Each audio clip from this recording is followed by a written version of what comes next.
चाली चाली एक ऐसा खेल जिसके जरिए हम इस दुनिया में भटक रही उन आत्माओं से संपर्क कर सकते हैं जो ना जाने कितने समय से अतृप्त इस दुनिया में भटक रही हैं। आज तक जो किसी न किसी कारण से अपनी मुक्ति का मार्ग नहीं खोज पाई हैं।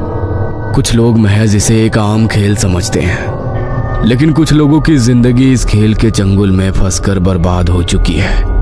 आत्माएं, भूत, प्रेत, जिनके बारे में सुनकर भी इंसान को एक अलग सा डर का एहसास होने लगता है। लेकिन वही आत्माएं जब एक चुनौती बनकर इंसान के सामने आकर खड़ी हो जाए तो उसका अंजाम क्या होगा?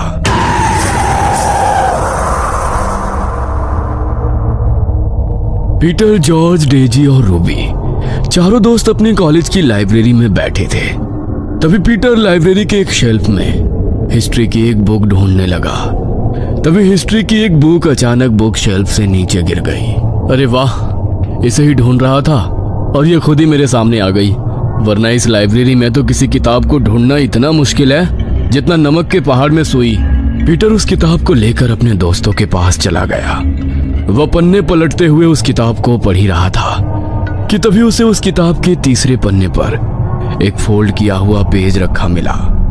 उसने उस पेज को उठाया और जैसे ही उसने खोलकर देखा तो उस पेज पर पेंसिल से प्लस का एक साइन बनाकर उसे 4 हिस्सों में बांट दिया था, जिसमें से 2 हिस्सों में बड़े बड़े अक्षरों में यस और 2 हिस्सों में बड़े बड़े अक्षरों में नो लिखा था। पीटर को उसे देखकर कुछ समझ नहीं आया, इसलिए उसने उस पन्ने को पलट दिया। लेकिन वो पन्ना पलटते हुए वो कागज हवा के कारण जॉर्ज के पैर पर गिर गया। जॉर्ज ने उस पेज को उठाया। अरे ये तो चाली चाली है, लेकिन यहाँ कैसे आया? चाली चाली ये क्या है? अरे कुछ खास नहीं, बस एक गेम है। इंटरनेट पर देखा था मैंने। लोग इसे खेलकर आत्माओं से बातें करते हैं जिनका इस दुनिया में कोई अस्तित्व ही नहीं है। सब बकवास है। तुम्हें कैसे पता कि ये सब बकवास है? क्या पता इसके जरिए हम सच में आत्माओं से कनेक्ट कर सकते हो।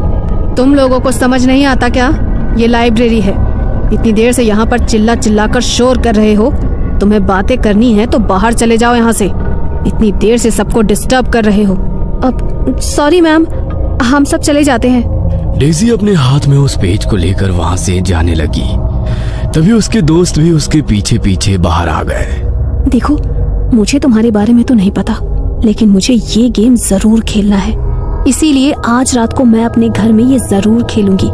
अगर तुम में से किसी को मुझे ज्वाइन करना हो तो वो मेरे साथ आ सकता है। आ सकता है नहीं, आना ही पड़ेगा, क्योंकि इसे तुम अकेले नहीं खेल सकती। इसे खेलने के लिए कम से कम 2 लोग चाहिए। तुम चिंता मत करो, मैं तुम्हारे घर आ जाऊंगा। चाहो तो तुम दोनों भी आ सकते हो। अरे डोंट वरी, कोई आत्मा तुम्हें अपने साथ लेकर नहीं जाएगी। हाँ पता है, आ जाएंगे हम भी। सब लोग कॉलेज से अपने घर के लिए निकल गए। रात को घड़ी में जैसे ही 11 बजे तो डेजी के घर का गेट नॉक हुआ। उसने दरवाजा खोलकर देखा तो उसके दोस्त आ चुके थे। वो सबको अंदर लेकर आई। डेजी ने सभी के लिए स्नैक्स बनाकर रखे थे।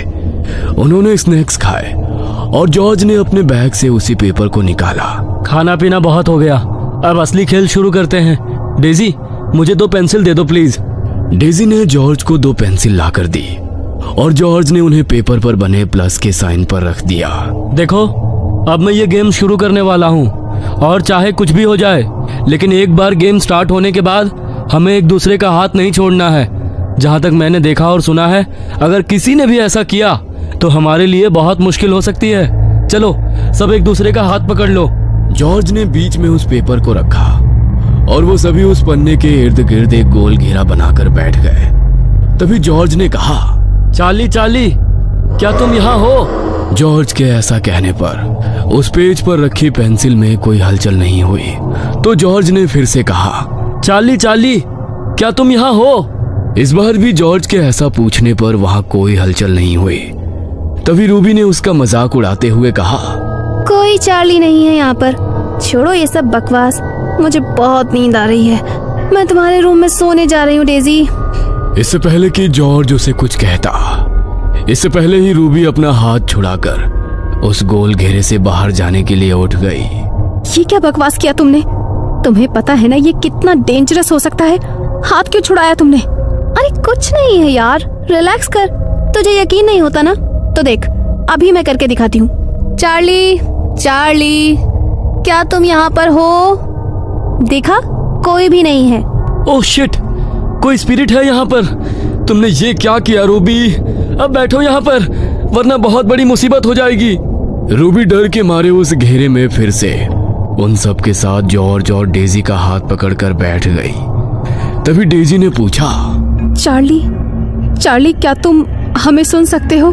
डेजी के ऐसा पूछते ही वो पेंसिल फिर से बड़ी ही तेजी से घूमती हुई यस के साइन पर जाकर रुक गई।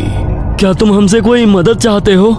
इस पर तो नो का साइन आ रहा है। इसे हमारी मदद नहीं चाहिए, तो हमें इसे गुड बाय कहकर गेम खत्म कर देना चाहिए। नहीं डेजी, हम ऐसा नहीं कर सकते।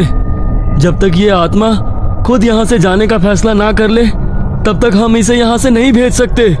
जॉर्ज के इतना कहते ही अचानक पीटर बुरी तरह कांपने लगा। उसका शरीर अचानक ही किसी मुर्दा इंसान की तरह अकड़ने लगा। ये पीटर को क्या हो गया? ये क्या किया तुम लोगों ने? देखो, अगर मेरे पीटर को कुछ हुआ ना, तो मैं तुम दोनों को नहीं छोड़ूंगी। तुम्हारा दिमाग खराब हो गया है क्या रूबी? हमने पीटर को थोड़ी ना कुछ किया है। देखो, हमें ये गेम खेलना होगा। पीटर थोड़ी देर बाद अपने आप ठीक हो जाएगा।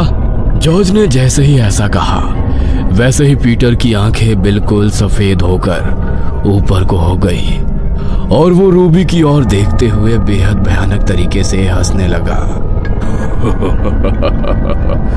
रूबी, माय स्वीट हार्ट, देखो मैं आ गया। मुझे लगा तुम मुझे बहुत मिस कर रही होगी, इसलिए मैं तुमसे मिलने आ गया।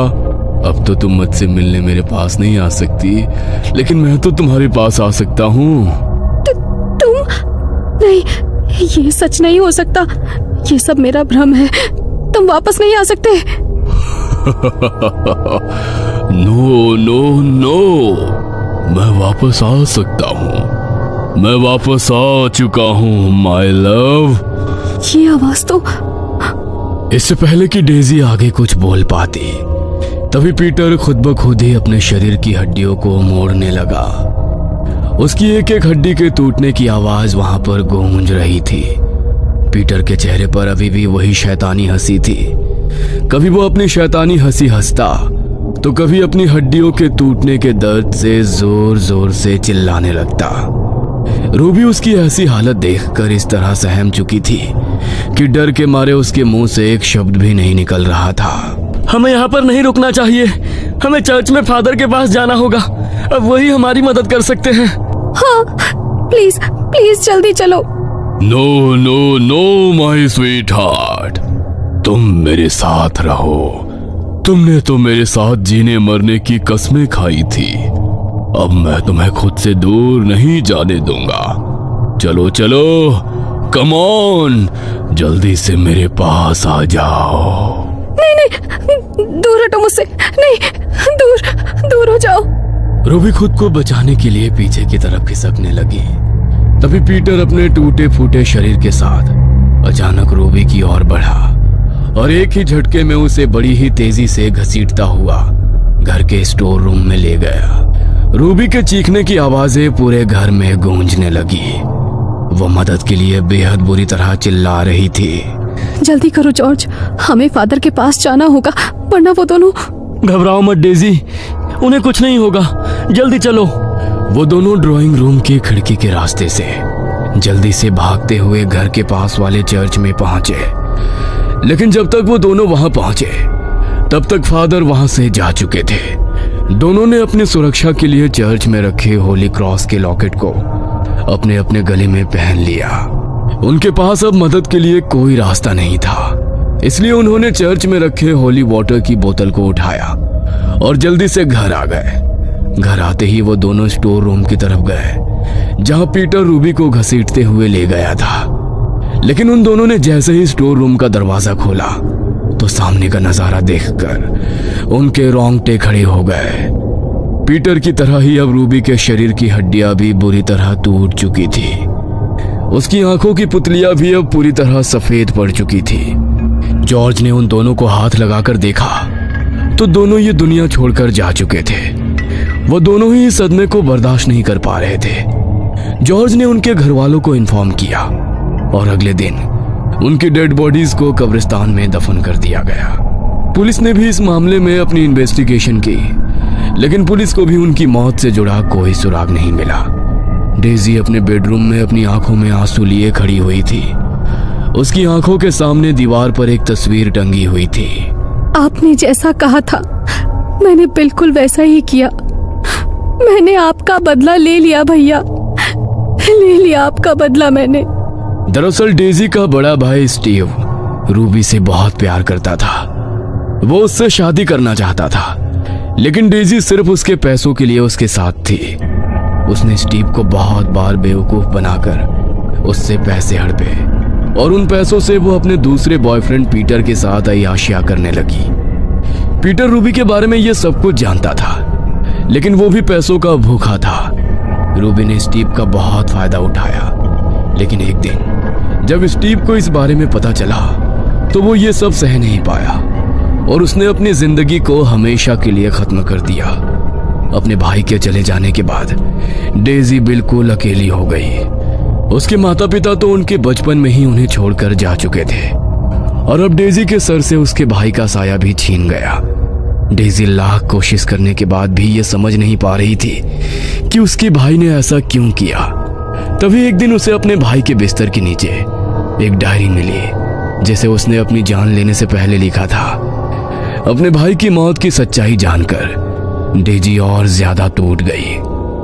उन दोनों से अपने भाई की मौत का बदला लेकर उसे अपना भाई वापस तो नहीं मिल सकता था, लेकिन अपने भाई की मौत का बदला लेकर उसने हमेशा के लिए अपने भाई की आत्मा को मुक्त जरूर कर दिया था।